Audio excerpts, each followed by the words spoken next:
Alors allons-y. Donc du coup, nous, on est Targomo, on est une société allemande basée à Berlin qui existe depuis plus de 10 ans. Moi, je suis en charge de toute la partie internationale, tout le développement en dehors de l'Allemagne. Ok. Ce qu'on fait, nous, c'est qu'on travaille avec des retailers principalement, Ok. sur des cas d'usage assez larges.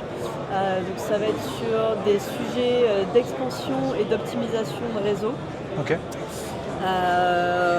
En gros, on va se servir de la donnée, donc tout ce qui est données de flux, de la mobilité, du flux piéton, des flux visiteurs, Ok. la data touristique, la donnée sociodémographique et économique, pour leur permettre de prendre les meilleures décisions dans le cadre de leur stratégie d'expansion. Donc en gros, répondre aux questions de Ok. est-ce que cet emplacement est un bon emplacement pour mon réseau? Où est-ce que j'ai encore du potentiel pour me développer? Qu'est-ce que je peux espérer comme chiffre d'affaires? Parce qu'on a un modèle de prédiction de revenus qui peut s'intégrer directement dans cet outil.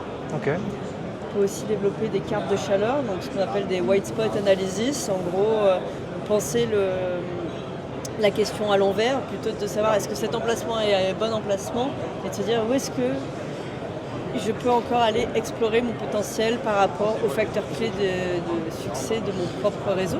Et petite question, est-ce qu'il y a une veille sur la concurrence, par exemple, si je veux cibler mes concurrents Alors la proximité? concurrence, on peut l'importer. Donc en gros, l'outil, on peut importer il y a pas mal de choses qui sont paramétrables et personnalisables. Ok.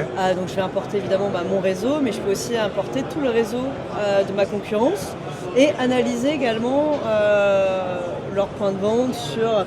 je vais avoir différents aspects de flux, de taille de population attrapée sur une certaine zone de chalandise. Ok.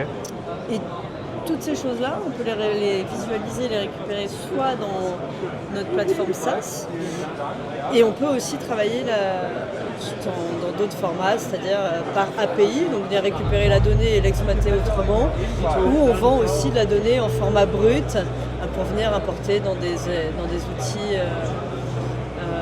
de GIS classiques, de géo-intelligence. J'imagine que vous y avez mis un peu d'IA aussi? Il y a de l'IA, ouais. En fait, le modèle de prédiction de revenus, il fonctionne sous IA. Donc en gros, on va récupérer...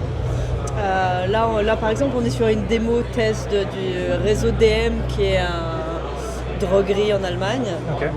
Et donc dans l'idée, quand ça se passerait, on récupérait tous les revenus de chacun des emplacements. On balance ça dans un algorithme boosté à l'IA qui va venir en gros tester l'intégralité des jeux de données qu'on a dans l'outil. Donc tester la corrélation entre ces données et le revenu pour venir Par habitant, c'est ça? détecter... Alors c'est sur... en fait, on va venir tester chaque groupe de données, donc par exemple le flux piéton, les groupes d'âge, les groupes de revenus, etc. Et c'est l'algorithme qui va dire, ok, voilà, ce sont ça les facteurs clés de succès de ce réseau, et qui va être capable de les répliquer sur l'intégralité des hexagones. Alors nous, on quadrille le territoire sous forme de petit hexagone qui va de 4 mètres à 26 mètres de diagonale. Ok. Et donc du coup, voilà, ce qui permet une analyse et une projection de revenus en fait sur tout le territoire. Ok. Et on a des... en fait, et donc là, par rapport à la discussion de départ, on aide les retailers, mais on travaille aussi avec des investisseurs, avec des villes, avec des choses comme ça, pour leur donner de la data assez spécifique. Sur les transports notamment, j'imagine. Sur le transport, sur l'accessibilité d'un endroit,